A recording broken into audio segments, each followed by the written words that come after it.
Oke guys, kita baca buku tentang Sayangilah Dirimu, Berhentilah Menyenangkan Semua Orang dari karya Sabrina Ara. Mulai membaca dari bab 1. Pembenci itu sangat memilih, mereka hanya membenci orang yang hidupnya lebih baik daripada hidup mereka, dari Mario Teguh. Bab 1.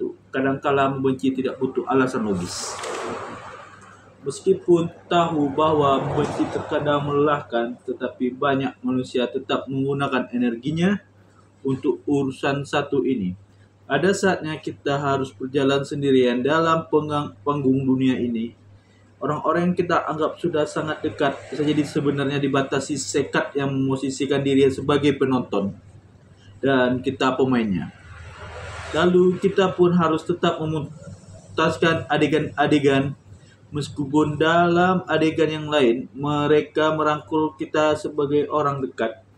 Begitulah gambaran kehidupan yang mudah sekali mengubah peran kita. Kadang menjadi sahabat, di lain hari menjadi rival, kadang menjadi lawan main. Di kesempatan lain, terbahak-bahak di bangku penonton saat kita tergelincir. Dunia ini memang misteri seperti cara kerja. Cara kerja hati yang bisa tiba-tiba membenci meskipun kita tidak berinteraksi. Terlalu banyak tidur merampas hak orang lain. Adil ialah menimbang yang berat, menyalahkan salah dan membenarkan yang benar. Mengembalikan hak empunya dan jangan terlalu lazim di atasnya. Buya Hamka. Kadangkala aku berpikir tentang kemungkinan adanya sosok peri yang mengunjungi rumah kami saban pagi. Sosok itu terbang di bawah langit-langit rumah, lalu menguncurkan sihir-sihir dari setekuk kantuk yang bawa dari negeri peri. Barangkali seperti juga manusia, mereka pun mengemban tugas mulia untuk membagikan jatah kantuk pada manusia lainnya. Mungkin besarnya hanya seukuran teko-teh kecil yang terbuat dari keramik. Sebanyak itu pula keluarga kami terima, sama besarnya dengan jatah para tetangga.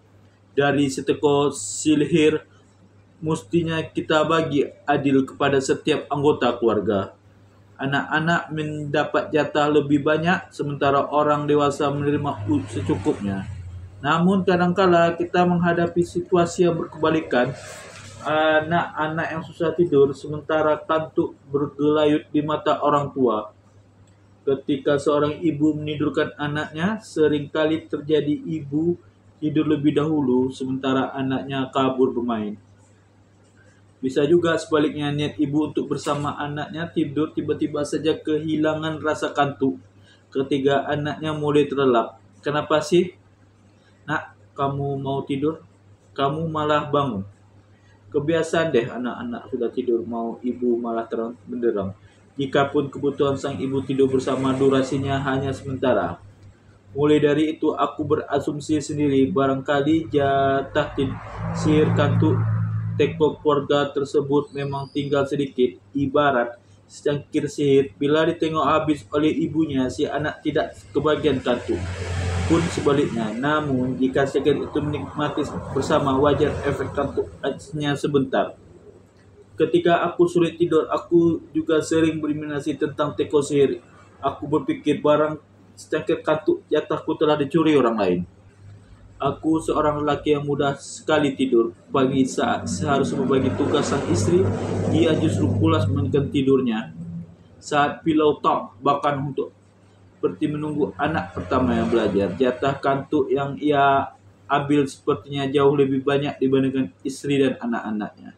Entah kenapa aku tidak suka orang terlalu banyak tidur. Bukan karena mereka terkesan malas, tetapi aku menganggap dia sebagai pencuri jatah anggota keluarga lainnya. Kalau saja ia terjaga lebih lama, bukankah ia bisa mengatakan sang istri begadang di malam hari karena bayinya rewel? Posisi kita rentan tergantikan. Hati barangkali hanyalah tempat singgah, di mana mama yang terkamar bisa saja pergi, lalu berganti nama lain. Merasa keren hanya karena menjadi bagian dari kelompok pertemanan tertentu di sekolah. Pernah menjadi gagasan yang cukup menggelikan jika ku ingat-ingat kembali sekarang. Seakan-akan jika mempunyai geng di sekolah artinya kitalah yang diakui kredibilitasnya. Pertemanan tidak peduli apakah dalam kelompok kita dihargai atau hanya sekedar jadikan pelengkap. Berbeda dengan bangku sekolah, naik ke tingkat perguruan tinggi berubah lagi gagasan kumiliki tentang sebuah pertemanan bahwa dapat mengenal banyak orang, memiliki pergaulan yang luas, bisa diterima oleh kelompok manapun, jauh lebih baik menurutku daripada tersekat dalam satu kelompok tertentu. Berangkat dari gagasan tersebut, aku pun mulai bergaul dengan banyak orang, dan banyak di antara mereka kemudian menjadi teman dekat, teman yang sering kujumpai atau teman yang kupercaya menjadi tempatku berbagi rahasia. Namun, setelah lulus kuliah, hukum seleksi alam pun berlaku. Jarak aktivitas yang berbeda tidak bisa dipungkiri dapat membentuk pola pikir baru di mana keberadaan kita dan dipertimbangkan ulang oleh teman-teman.